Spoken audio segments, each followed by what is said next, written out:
Yo, what's going on, everybody? Welcome back to the show, the podcast. We've got some stuffs to talk about today. Don't we always? Yes, that's what a podcast is for. But there's some things to talk about. New content, as always. New ranked season began yesterday. So that's fun. That's cool. Maybe, if you play ranked. I'm starting to play less and less of it because I hate it a lot. But new content, new cards, new stuff on the way, stuff coming this week. I'm going to give you guys a lineup update because some things have changed. The lineup has changed. We're going to talk a little bit about the spring cleanup program, which, good and bad things. Some good, some bad. We have to acknowledge both, otherwise we would not be being fair. And then we're going to talk about,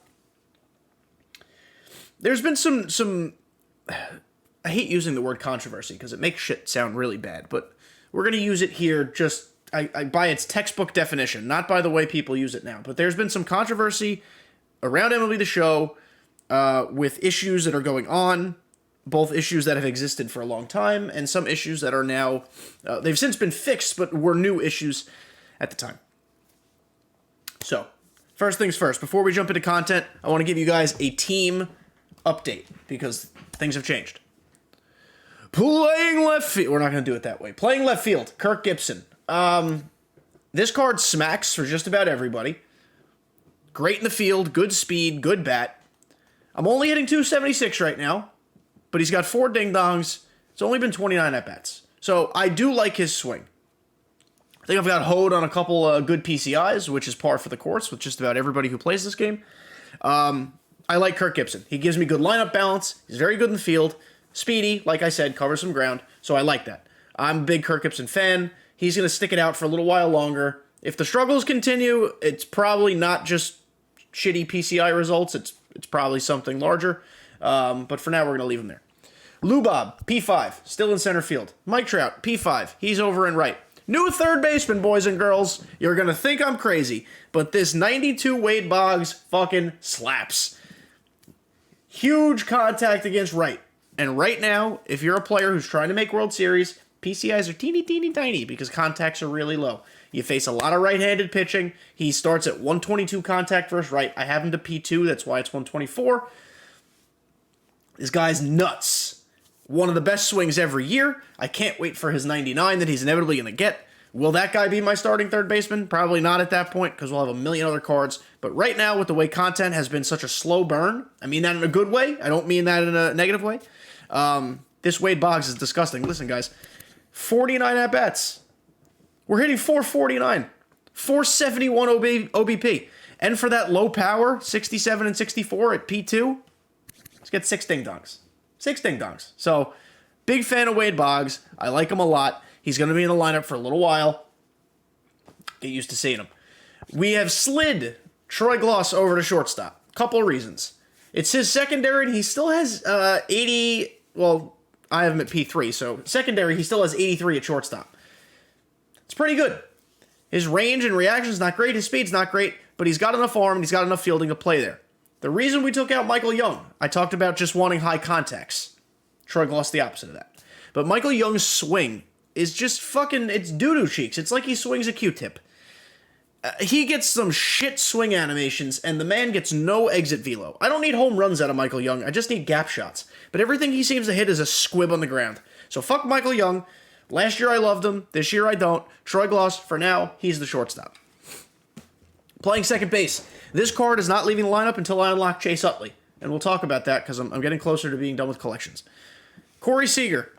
My dude's hitting 409 and 279 at-bats with 35 dingy-dongs. This card's nuts. He has a beautiful swing every single year. I have him to P4, almost at P5. 800-ish PXP away from P5. First baseman, Frank Thomas. Can't fucking wait for somebody better to come out because God almighty does his swing suck. It's god-awful. It's terrible. I can't say enough shit things about it. I even dropped him in the order from 3 to 5. You can't put him much lower than that because he does have the attributes to be good. And if you face someone shitty, he'll run into one. Heesh, but God, his swing is bad. Joe Mauer, 96. I got him. I think I had him in the last episode. Can't recall. Pretty sure I did. He's good. He's very good. He's the catcher for a long-ass time. The bench, not a ton different. We did purchase Trey Turner when he went below 90 overall, so his price came down. He's down to, this is about what I bought him at, actually, 60,000. So he's at 64 right now.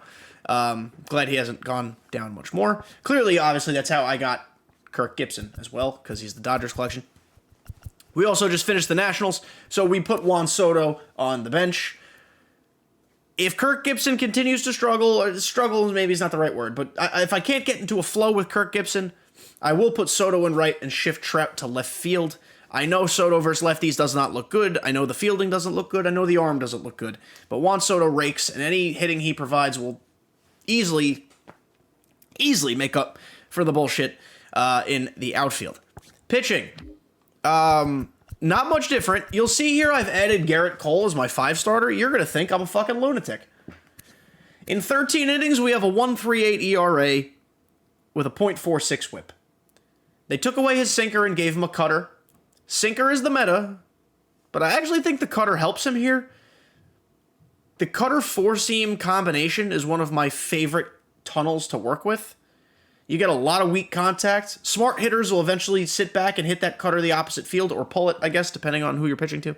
I've just been very good with Gerrit Cole. Will it last much longer? Probably not. He's only got 87 hits per 9. Or I guess 85 at base. But I like him, so leave me alone. The bullpen. A couple new options here. Zach Britton. He comes from the spring cleanup program. We'll talk about that in a second. In my opinion, Zach Britton's the only good card in that program, but again, we'll get there. We added Michael King, Topps Now card. This Michael King is gross. Michael King last year was one of my favorite Topps Now relievers. He got released too late just based off when his Topps Now performance happened, so he wasn't really viable, but for right now, he's viable. Reliever with 50 stamina is fucking huge. Massive. Bing bong. Love it. He starts with 91 hits per 9. Very good. Not great, but very good. 99 Ks per 9. Theoretically limits foul balls. I don't think that's true, but theoretically it does. 80 control, little on the low side, but it's okay. His pitches move a lot, so it makes up for itself. I'm at P2. He's got 99 velo, 99 break. You can't ask for much more than that. Sinker, 4-seam, slurve, circle, slider. Last year, I believe he had sinker, cutter. I think they gave him the slurve instead this year. I fucking love it. Slurve is one of my favorite pitches every year. I know it hangs, but if you use it the right way and pitch it in the right zones, you can catch people swinging at it all fucking time. I also got lucky, and I pulled Mariano Rivera out of a headliner that I got out of the new program. So, big happy. Big, incredibly happy. I could sell him to get some stubbies for collections. It'd be a free, like, 21K. It's probably the smart move to do, but because I've been playing more online and playing more ranked, I want to keep Mo. Also, for finishing the NL West, we got Kenley Jansen. I haven't really used him much yet. I've done 2 innings. He hasn't let up a run, but that's the squad as of now. I've been talking about collections, and before we get into the content, I do want to show you where I'm at. I have 5 teams left. Pretty fucking close. I only need Nolan Arenado for the Cardinals. He's a high diamond now, but he's only 40K. We'll get there easy peasy. The Brewers also have a high diamond, but Josh Hader's only 45K. We'll get there. Josh Hader's also a good bullpen piece. And so the Brewers collection's actually going to help me quite a bit, because Hader would go in the bullpen and Burns would go in the rotation, probably replacing Randy Johnson, I think, until I get the big one, the 99. But that would finish the Central. The Phillies haven't really, I've got half of their collection done, 22, as you can see right above my head right there. If you're watching on YouTube, by the way, if you're listening and not watching on YouTube, you can come to YouTube, like and subscribe, do the whole thing. In the comments, let me know how many more collections you need done. Have you finished collections? What do you think? Tell me down below. Also, tell me your stub method. If you're a no money spent or a minimal money spent, how have you guys been getting stubs? Let me know, because obviously that goes hand in hand with collections. The Mets and the Braves I've saved. They're a little expensive.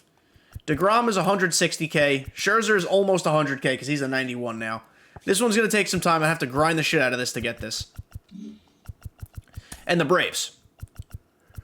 As I yawn. Excuse me, guys. I'm sorry. As I yawn. So the reason the Braves are not done, a few weeks ago, I pulled Acuna. I was working on the American League at the time. So I sold Acuna and just turned him into Vladimir Guerrero and a couple other little pieces. Acuna is now 215K. So that was maybe a mistake. I think when I pulled him, he was like 160. You live and you learn. I mean, I was working on the American League, so I was not going to then pivot all my attention to the National League. I think I made the right call for what I was trying to do. It'll just be a little bit more time before I can grind out Acuna. So the way I'm looking at this, theoretically speaking, 2 to 3 more weeks, I should have collections done. Maybe I get a couple big pulls and it happens faster than that. But it's been a slow grind, but not as urgent as I felt in the past, because as we've discussed, other than Randy Johnson, who's turned out to be an absolute fucking demon, even though a couple people were upset, myself included, that he was the collection reward, I don't give a shit about Frank Thomas or Clemente anymore. Thomas sucks, and Clemente will be in my outfield for like a week. He's got high contact, but he's got a noodle too. So I don't know. All right, boys and girls, let's talk about some content. First, overview. New rank season has begun. Vinny Castilla All-Star and Clayton Kershaw Breakout are here. Look at them real quick. 93 Kershaw. They've given him a 5th pitch. His live series only has 4. They added the sinker. 100 stamina. It's whatever. 86 hits per 9 is kind of ballpark where the starting pitchers have been, so it doesn't suck there. Not in love with this card. It is what it is. It's a 93 overall Clayton Kershaw. 93 Vinny Castilla. So they only gave us, if I remember correctly, the 99 Castilla last year. He was one of those weird TA4 surprise legend drops.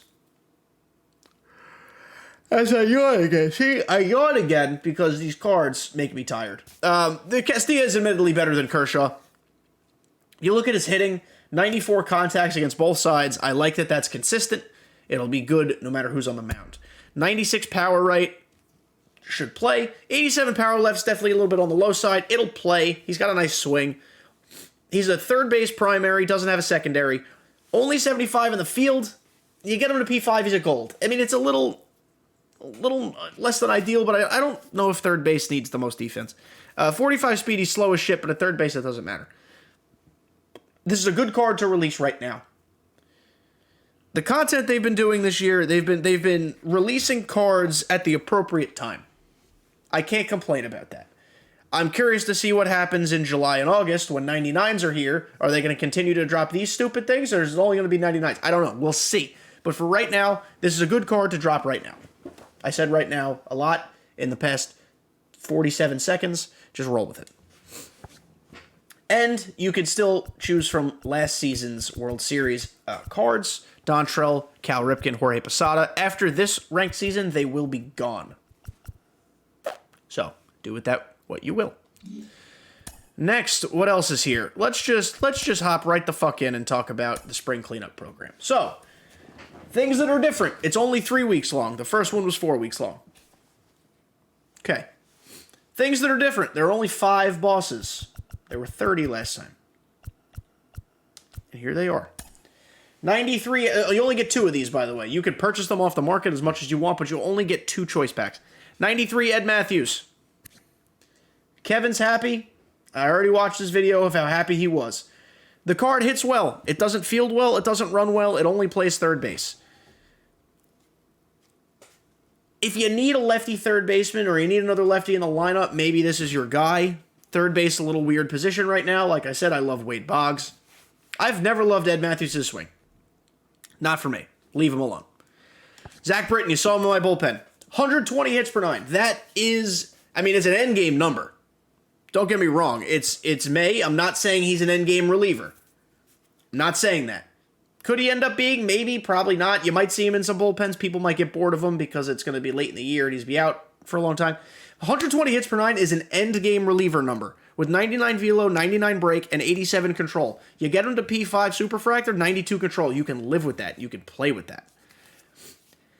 87K per 9 is, or 89K per 9 rather, is really low for this milestone card. Again, I don't think foul balls are actually influenced by K per 9 like they say, so it is what it is. Sinker, slider, 4-seam, 2-seam. That's the only negative. I would have loved if they took out that 2-seam and gave him something else. I don't know what that other something else would have been, but his sinker, 4-seam, and 2-seam are all essentially the same speed. Yes, they break a little differently. I think the 2-seam here is by far his worst pitch. Because the sinker and 4-seam operate... I'm doing a visual now, so if you're listening, you're just going to have to listen to me. If you're watching, you'll understand. If the 4-seam is up here, the sinker will dive to down here. If you're missing extreme on those pitches, or your opponent is missing extreme on those pitches, like PCI is all fucking over the place, don't throw the 2-seam that lands right in the middle, because, that's going to be fucking yanked. That's going to be crushed. The slider is really slow with really bad control, but it has high break. So I haven't used him online yet. He has a new delivery this year, but for me, this is the no-brainer choice out of these 5 cards. You might think differently. If you do, let me know, but that's my no-brain choice. Ernie Banks is here. Love his contact versus lefty. 116 is great. 87 power versus left is actually a little lower than his power versus right. In my opinion, 78 contact right is rough right now. I know I use Troy Gloss, but I actually hit well with Troy Gloss. Ernie Banks' swing holds him back a little bit sometimes. I want to love him every single year. I truly do. In 2020, when his 99 came out, I rode that fucking Ernie Banks into the ground, even though I sucked with it, because I wanted to love him. I'm not excited about this card. I'm not. He probably rakes against lefties. He's a bench bat at most, in my opinion. It's not for me. Tom Seaver, don't fucking take this card. He only throws a sinker. 12 sixes get hammered. He has a generic windup. He offers nothing of substance. I'm sorry, a legend like Tom Seaver keeps getting fucking wasted. It's like 2 or 3 years in a row now that he keeps getting wasted. But don't touch this card. Don't even come near it. Right? Don't even fucking come near it. Lastly, this is, in my opinion, the second best card. David Justice. It's a Yankee card. That makes me happy. I loved David Justice when he was on the Yankees. He's a left field primary with 80 in the field. Actually, not bad. Not bad in the corner. You can play him in center if you're a fucking weirdo, because he only has 45 speed with 78 reaction. He's going to get burned out there. You could put him in right field. I don't hate that, but he does lose the gold defensive badge. He goes to a silver. Here's the thing. Reverse splits on this card makes it very, very interesting. 104 contact left, 108 power left as a lefty bat is very good, especially for this point in the year. And 90 contact, 93 power right against righties. I just redundant there. But if there's a righty on the mound, you don't have to worry about what his attributes are. He's got the swing. He's got the platoon advantage. This is a good card. It is. I don't think it's as good as Zach Britton. I think right now the outfield I have of Kirk Gibson, Mike Trout, and Lou Bob leaves no place for David Justice. That's why I took him and sold him. I did get about 45 to 50K for him. I don't remember exactly what it was, but at the time it was worth it because I got him on the second day of the program. If you take this card and I see this card in ranked, I'm not going to be shocked. I'm not going to judge you. I'm not going to say a word. Just for me, it didn't fit, so I sold it. I'm not at the point in the year yet where I keep every card I get. I do keep some, but I don't keep all because, like I said, I'm trying to complete my collections. There will come a point in time where every card I get that I don't have in my binder stays in my binder, but I'm not at that point yet. The program. I said I like some things, I didn't like some things. What I didn't like is that these were the 5 fucking bosses. You have a program called Spring Cleanup. You give me a dog shit starter, a reliever, and 3 okay bats. This should have been fucking, here's 94 or 93 David Ortiz. Here's 93 Carlos Delgado. I keep waiting for that. It was leaked that he's in the game. This would have been a perfect time. This is when the cleanup hitters, the big boppers, the guys with high power should have been dropped. I think they dropped the ball here. But what I do like, just take a look here. Just packs and packs and XP and stubs and packs and packs and packs and packs. Look at all these fucking packs. And it goes beyond 650,000 experience. That's what the last program stopped. This goes an extra 100K. If you get to 750,000, you get a 20 bundle. At this point in the year, packs are still worth it. Standard packs, anyway. I don't hate this. I'm not going to lie to us all. I don't hate this. I find these grinds to be extremely easy. I think I finished every single one where it's ever. Like, all the inning programs completed. Last program completed. I'm going to complete this one. It's not that hard. He's got to play the game. You don't have to be good at the game. He's got to play the game. And be smart with how you use your time. If your goal is to complete these inning programs, find ways to double dip. Or inning programs, whatever they're called, feature programs. Find ways to double dip. Work on one thing where you're also working on this. It's easy. It's worth it. I don't know if I love this new format of programs, but I think they're still just as easy to achieve as before. This is, by the way, the headliner pack that I got Mo out of. I just opened him about an hour ago. Last thing to talk about.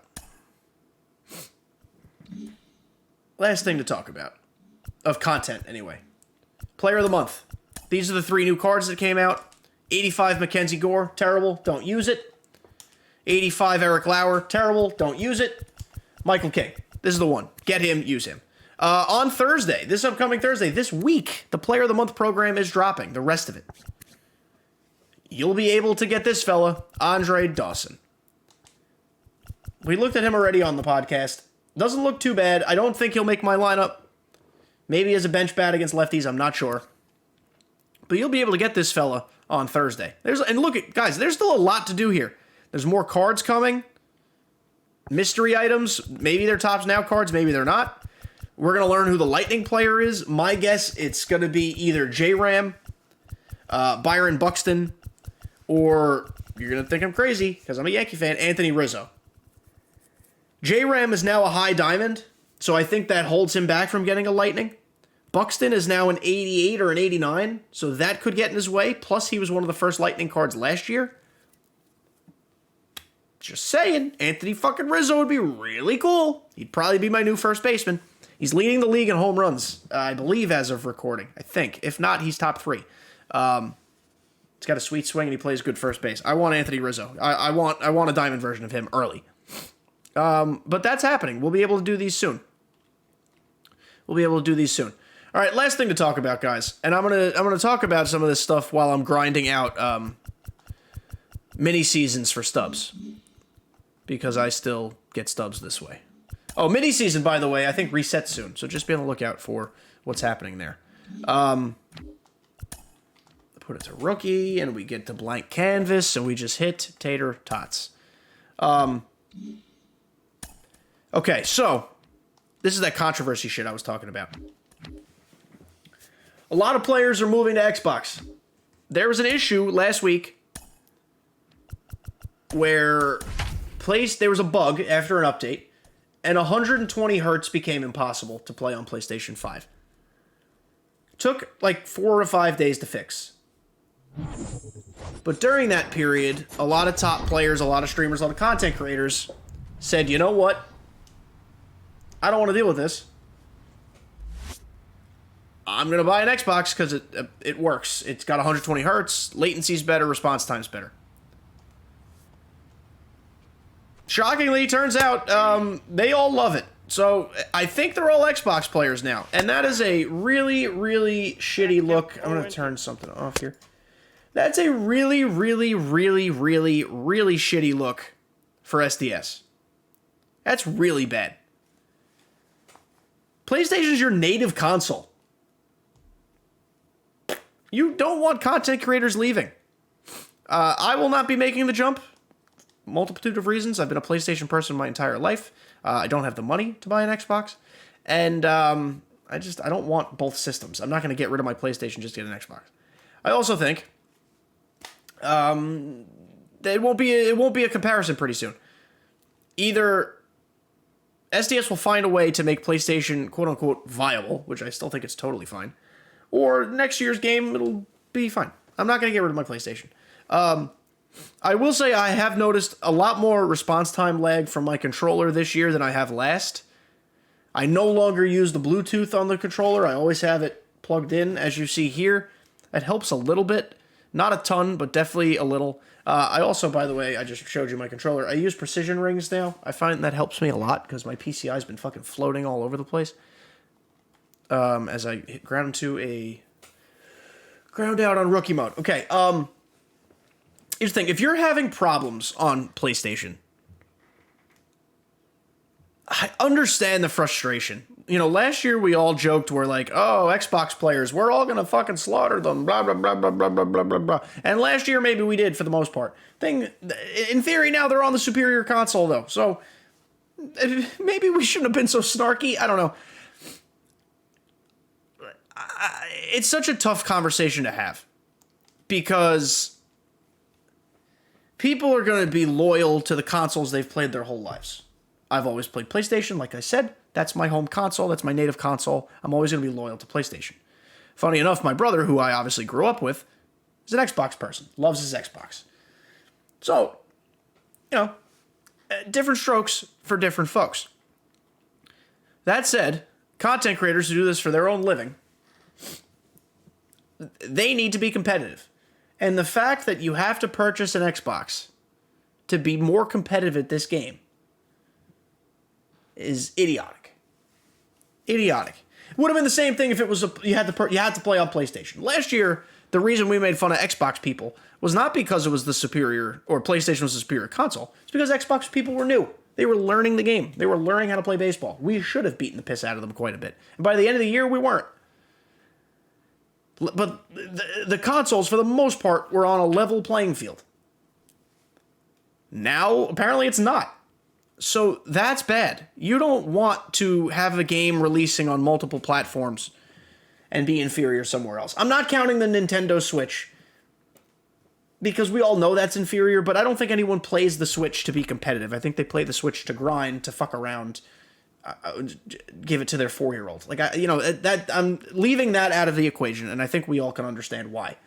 But Xbox versus PlayStation, first of all, they should be equal. Second of all, for SDS's own console, for Sony's own console to be the inferior system on a game that used to be exclusive to it, that's bad, man.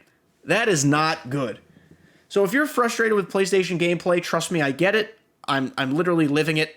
I've been there. Am I just a robot? Like, what? Am I stupid? I only hit 3 home runs or 4 home runs. By the way, if you don't know what I'm doing, you hit 10 home runs in mini seasons with All-Star cards, and you get a prospect pack that you could pick 2 cards out of that you could still get about a total of 4,000 stubs for. Not each, combined. And I've found that I can get through this in about 15 minutes. So it's 4,000 stubs every 15 minutes, 16,000 stubs an hour. It used to be more profitable, but I think it's still worth it, so I'm doing it. I digress. Do I think this problem will last in the long run, like I said? No. I'm sure I'm not the only person who's watched all the YouTube videos of the people I like to watch and been like, oh, everyone now has an Xbox. They've all bought it. They've all made videos. Oh, my first game on Xbox. Oh, I purchased an Xbox to play MLB The Show. I don't give a shit that they did that. It's their own life choices. You know, they can do whatever they want, just like you can. But I don't think the common person, me and you, I'm not a content creator. I just have a podcast and I'm an idiot. But me and you, the common people, should not all be going out just fucking buying Xboxes. If you have one, great. Good for you. I hope you're great at it. I hope you're fantastic. If you've played both versions, if you played Xbox and PlayStation 5, let me know your opinions. I'm curious. I've never, and I probably won't ever. But I'm curious what you think. I think it's a bad look. I think it's a really bad look for the developer. Especially when, like I said, their home console, their native console is a PlayStation 5. I don't know really the technical stuff.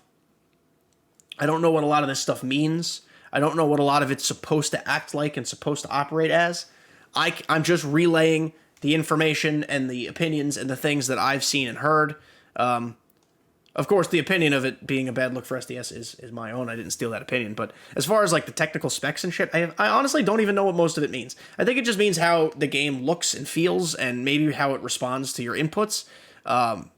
But I don't actually know what the fuck it means. If you do, teach me. I'd love to learn. But that is, I don't know. When that whole problem came up in the patch, which, again, every time they patch something, they fucking break something else. But when that problem came up in the patch, that became a talking point. A big one. A big, big, big talking point. So much so that at least 10 content creators that I know of went out and bought $500 to $600 Xboxes. That's how big of a deal it was. Again, it's their livelihood. for them to, in their eyes anyway, make money, they need to be good at the game. I also don't think that's true. I think a lot of them are entertaining enough to not have to be good, just to be themselves, but that's beside the point. It's their prerogative. I'm not judging them. I don't want you to think I am. But hey, you know, it was a problem enough that they had to go out and make that drastic switch and drastic change. I think it says a lot. Guys, we're going to end here on that perfect ding-dong. I'll go do this myself offline. I think we covered everything that needs to be covered in this week's episode. Very last thing to note. I know it's at the end of this episode, so not everybody who's listened is probably hearing it because they've probably tuned out already because I'm an idiot. I have not streamed in a couple weeks. I understand that. I was in Vegas. If you haven't been able to tell, I'm getting over being a little congested. I think it's been seasonal allergies. I feel fine, totally 100% fine. So I was really congested a couple days ago, couldn't stream. Streams are coming back, if not this upcoming weekend, definitely next week. Streams are coming back. I have not stopped streaming. It's also just been my busy season at work. A lot of things have just kind of compiled on top of each other. That busy season does end at the end of May. So we're coming back to like multiple streams per week soon. But that's it. Thank you guys for listening. Thank you guys for supporting. Again, if you're on YouTube, like, subscribe, do the whole YouTube thing. Look, I'm pointing at the comments. Look at me, YouTuber. Do comment, though, things that I asked you guys to comment during the episode. I'm generally curious about having a conversation about those things. But that's it. Love you all. Talk to you next week.